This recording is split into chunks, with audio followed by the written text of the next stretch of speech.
What's up, guys? Run a bunch here, bringing you another installment of the most under the radar sports betting, sports talk show on YouTube. But this video is going to be a little bit different than my typical videos.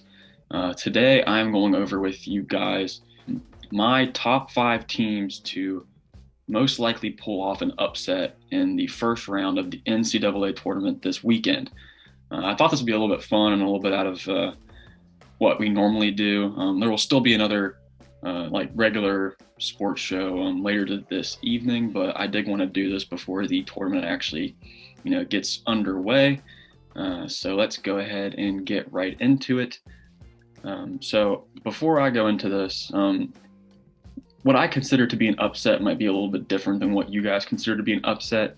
For me, there's basically 2 rules, and these 2 rules are: rule 1 is that you cannot be anything lower than a 10 seed and get an upset. So, for example, a 9th seed beating an 8th seed or a 10th seed beating a 7th seed. To me, that does not count as an upset because typically those teams are very evenly matched, and that happens a lot. So I wouldn't really count that as an upset. Rule number 2 is that you can't be a favored lower seed and be considered an upset. So, for example, I think I saw, this wouldn't count anyways because it's a 10-7 matchup, but 10th seed Rutgers is favored over 7th seed Clemson.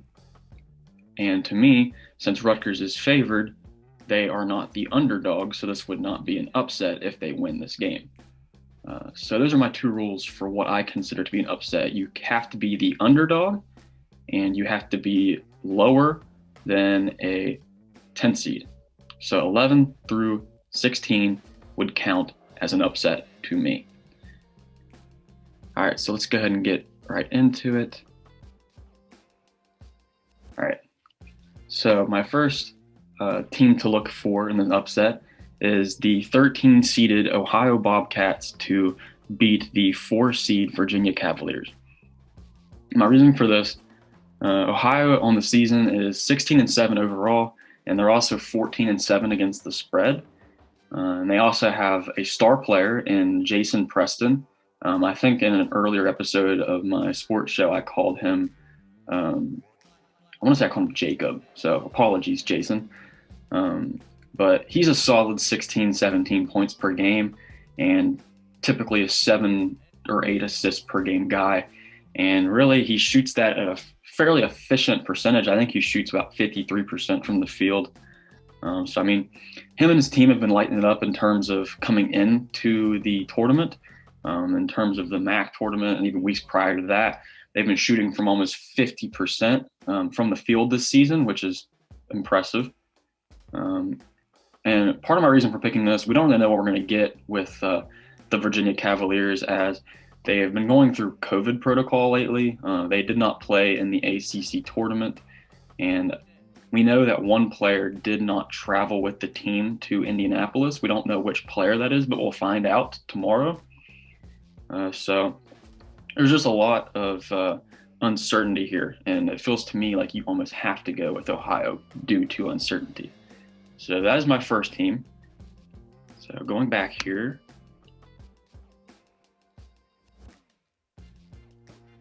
All right, takes us back to today, which is cool because this is going to be my second pick. So my second pick here, I like 11 seed Utah State Aggies to beat the 6 seed Texas Tech Red Raiders. Definitely be on the lookout for this one. Utah State is 20-8 overall and 15-11 against the spread. Texas Tech's in a below average 10-17 against the spread, which that tells me personally that they like to play a lot of close games, and whether they win or lose those games, they're close games. And this really isn't a especially terrifying Utah State offense, but both teams have a ton of defensive presence. With Chris Bearden and his setup with the Red Raiders, and then also, the Utah State loves to play defense as well. Expect a low-scoring game for sure. But I think because of both of those defenses, I think Texas Tech isn't used to having teams play a lot of good defense on them. I think it'll be a close game. Definitely look at this matchup for a potential upset. So moving on to the next game. So I like the 12th seeded Winthrop Eagles to beat the 5th seed Villanova Wildcats. Now, Winthrop is a team that no one really knows a lot about. They play in a smaller conference, but they're 23-1 on the season, almost undefeated. To me, they play a complete team game. Their leading scorer only averages about 12 points a game, so they all average around 12 to 10 points a game. But it shows me that anyone can step up on any given night, which is good that they're that versatile. Villanova is, of course, 16-6, and they've earned their 5th seed coming out of the Big East, but they've been struggling as of late. They lost 3 of their last 5 games, and they are currently without one of their key players in the rotation. I don't believe he traveled to Indianapolis. I believe they are without him. I would definitely look for this game to be closer than the 6.5 spread, and I would even consider an upset here potentially. So moving on, I like the 11th seed UCLA Bruins to beat the 6th seed BYU Cougars. Now, UCLA is 18-9 on the season, and they look like they have built up a lot of momentum in their first 4 game they played last night and went all the way to overtime. It's a big win against a Michigan State Tom Izzo-led team. You just never know what you're going to get from those Michigan State teams in the tournament. It was a pretty solid win. BYU is 20-6 on the season, but honestly, you have to question who have they really played this season besides, losing 3 games to Gonzaga. If you look all the way back in December, they beat a San Diego State team that's in this tournament, but that was all the way back in December, and that is the only ranked opponent they've actually beaten all season. I just don't trust that they are as good of a seed that they have been given. I think a 6 seed's a little bit too high for this BYU team. I think they deserve more of an 8 or 9 seed. I think the committee kind of, I don't really know why, but gave them that high of a seed. I just feel like BYU is a good team, but UCLA is also good, and I think they could prove to be a very tough first round opponent for BYU and potentially get an upset here. So my last pick, my last of the top 5 picks that I have to complete upsets this weekend, I like the 12th seed UCSB. I'm not going to try to say that mascot. Gauchos? I'm not really sure. I like them to upset the Creighton Blue Jays, who are the 5th seed.